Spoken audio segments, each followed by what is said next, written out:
Hello welcome to everyone on this YouTube channel. दोस्तों, इस YouTube channel पर हम आपको मुख्तलिफ़ सब्जेक्ट्स की तैयारी कराएंगे, मुख्तलिफ़ क्लास के मुख्तलिफ़ सब्जेक्ट्स की तैयारी कराएंगे। फ़िलहाल क्लास 10th का कोर्स हमारे पास कंप्लीट मौजूद है और इसके साथ साथ हम बाकी सब्जेक्ट्स की भी आपको तैयारी कराएंगे। आपको डेली बेसिस पर क्लासेस मिलेंगे। तो फ़िलहाल आपके लिए लेकर मैं आया हूँ इंग्लिश का ग्रामर पोर्शन। ये वाहिद एक ऐसा सब्जेक्ट है जो हर किसी क्लास में कॉमन होता है, चाहे वो क्लास 9th हो, चाहे क्लास 10th हो या कोई भी क्लास हो। तो ग्रामर एक वाहिद ऐसा पोर्शन होता है जो सबके लिए यकसान होता है, सबके लिए सेम होता है। तो हम आपको यहाँ पे ग्रामर का कंप्लीट कोर्स कराएंगे, यानी आपको ज़ीरो से लेके हम हीरो बनाएंगे। लेकिन शर्त एक है कि आपको हमारे साथ बने रहना है। हमारी हर आने वाली वीडियो आपको ज़रूर देखनी होगी। तो आइए हम शुरू करते हैं। सबसे पहले हम देखेंगे व्हाट्स इनसाइड द लेक्चर। इस लेक्चर में हम जो चीज़ें आपके साथ डिस्कस करेंगे वो यहाँ पे हैं। सबसे पहले हम ये समझेंगे कि ग्रामर क्या होती है, यानी definition of grammar.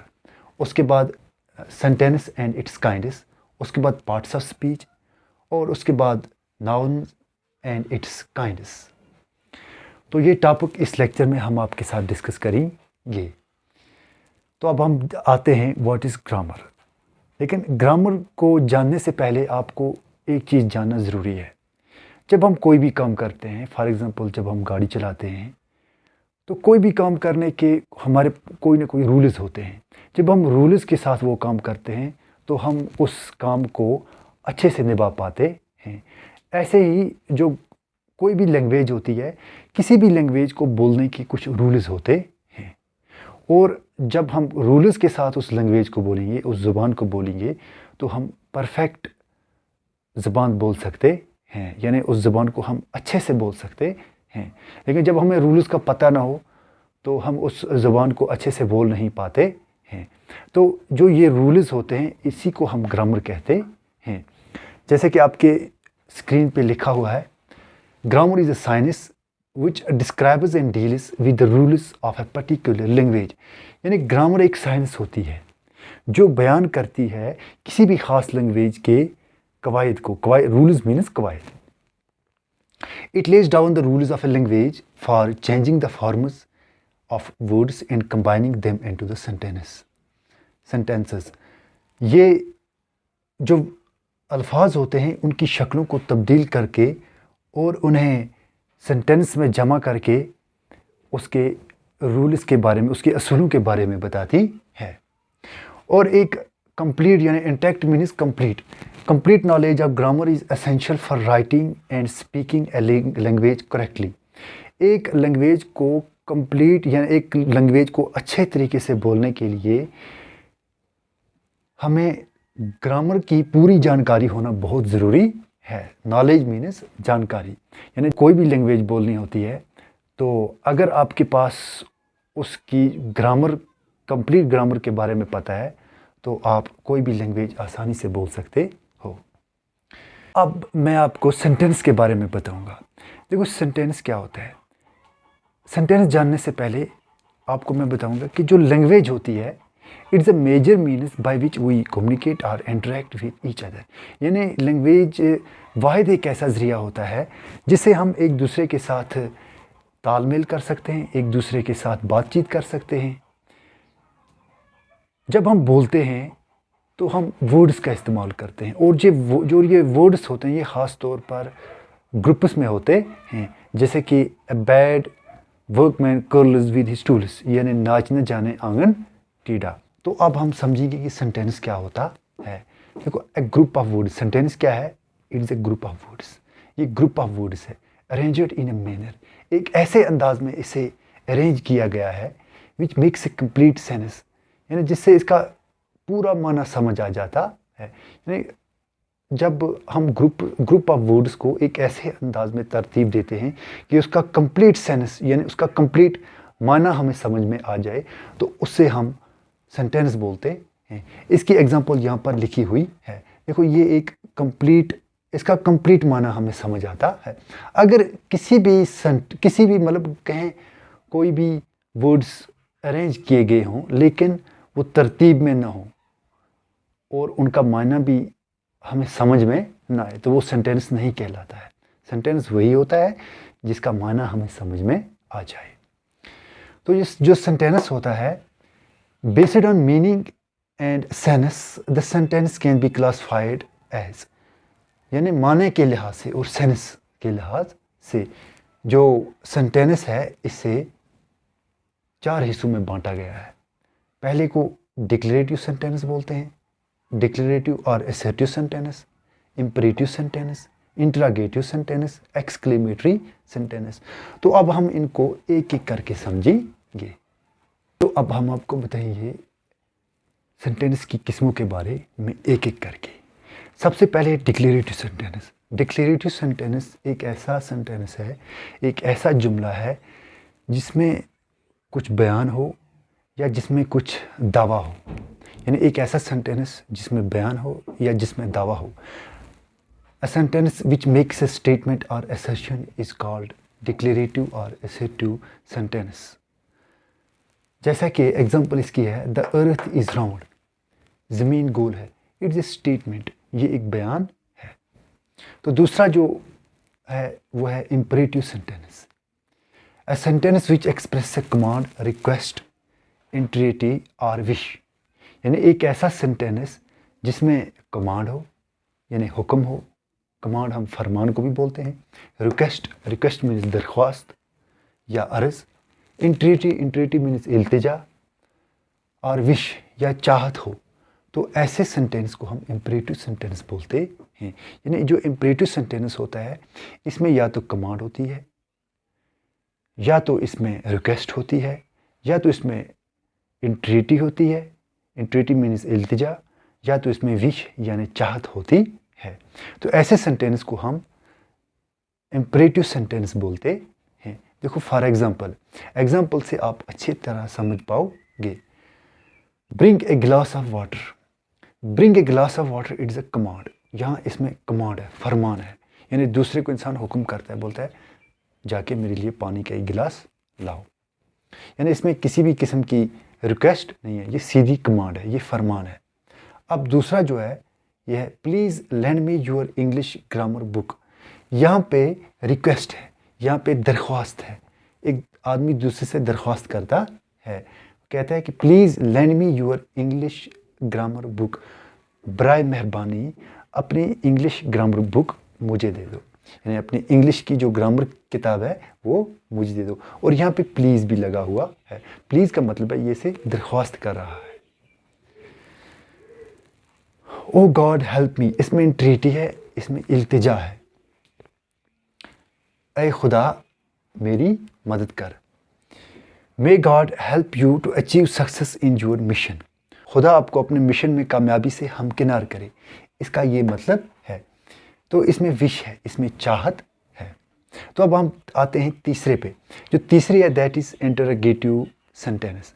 Interrogative sentence एक ऐसी सेंटेंस है जिसमें क्वेश्चन हो, जिसमें कुछ पूछा गया हो, यानी कोई भी सेंटेंस हो जिसमें क्वेश्चन हो, यानी एक ऐसा सेंटेंस जिसमें कुछ पूछा गया हो, तो उसे हम इंटरोगेटिव सेंटेंस बोलते हैं। जैसे कि व्हाट आर यू डूइंग, आप क्या कर रहे हो, इसमें क्वेश्चन मार्क है, यानी इसमें कुछ पूछा गया है। तो ऐसी सेंटेंस को हम इंटरोगेटिव सेंटेंस बोलते हैं।